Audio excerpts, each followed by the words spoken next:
In today's video, we talk about how medical spas and medical practices handle some of their legal issues with regenerative medicine and stem cell therapies. I'm Michael H. Cohen, founding attorney of the Cohen Healthcare Law Group. We've advised hundreds of healthcare industry clients on healthcare and FDA legal issues. Our clients include medical spas and healthcare companies that work with stem cell therapies and regenerative medicine. We've also gotten a lot of client questions about the use of stem cell therapies, whether from medical doctors, naturopathic physicians, or mid-level practitioners such as RNs. As healthcare and FDA attorneys working in regulatory territory, we receive many deep-in-the-weeds questions. For example, what about injecting stem cells for beauty and cosmetic treatments? Using stem cells in IV infusions? Are stem cell therapies covered within state law on non-surgical medical cosmetic procedures? Do stem cell therapies require an initial in-person exam by an MD or under MD supervision, by a PA or in collaboration with an NP? Well, what about procedures such as microneedling? Do these require medical supervision and a good faith exam? Let me give you 3 tips to help you keep you in mind when you're looking to get a healthcare lawyer to address these kinds of legal questions. First, a lot of the law simply says no. It doesn't tell you what you can do, only in broad terms what you can't do. So when you're looking for legal advice, you're really asking for a professional read by an attorney between the yes and the no. Now, obviously, either extreme is unsatisfying and doesn't give you any real guidance. What you want in a healthcare lawyer is knowledge, skill, and experience. A good healthcare lawyer can tell you this particular scenario is more likely to get you in regulatory trouble. That scenario is more likely not going to be the biggest enforcement priority. This week, one of our clients, a medical doctor who also runs a med spa, told me that his biggest competitors were marketing and advertising their services using advertising copy that he considered deceptive and misleading. He was at wit's end trying to compete with these industry players who just don't follow the rules. It's not fair.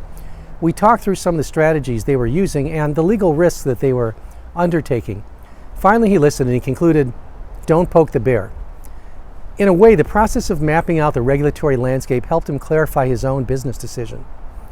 Now, second, a lot of these questions come under state law. They have to do with what licensing statutes, regulations, and board policy statements say.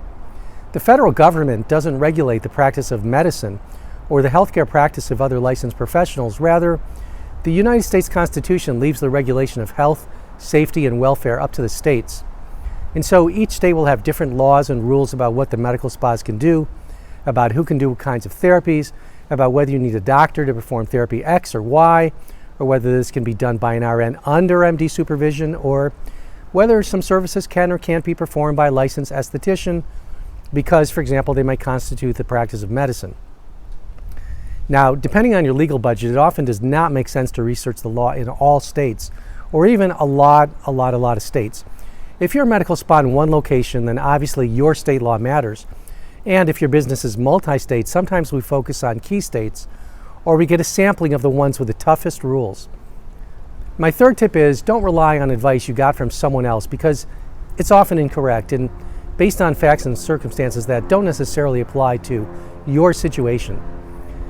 As an example, recently one medical spa came to our firm with all of these questions swirling around in their minds.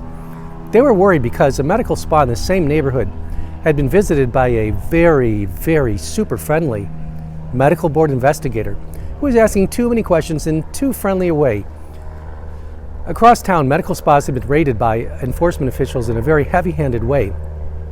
And up till then, the medical spa thought it was legally safe because, after all, it had a HIPAA-compliant software platform, right?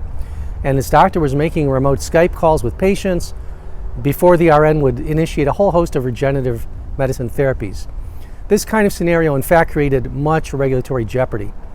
The medical spa client basically told us, we use stem cells we get here from company X, we mix them up in the back office with formula Y, then we inject them here and there as the doctor emails us. We're only doing it for beauty. We think it's okay.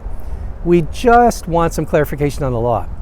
Okay, we just want a little clarification. So, look, if the speed limit is 55 and I'm doing 90, but I'm telling you it's okay because I'm driving an old Chevy, my seatbelt is fastened, I have a radar detector, and I've surrounded myself with white light and I've asked the angels to protect me, which, by the way, is not a bad idea, but don't rely on it when you go 90, because if I drive too fast and I have a long way to go and I want to get there quickly, all I want to know is, I just want to know if I'm legally okay. I mean, my cousin's lawyer's half-sister's friend, who swears by this and also asked a lawyer, said it was okay as long as I don't go over 90 miles an hour.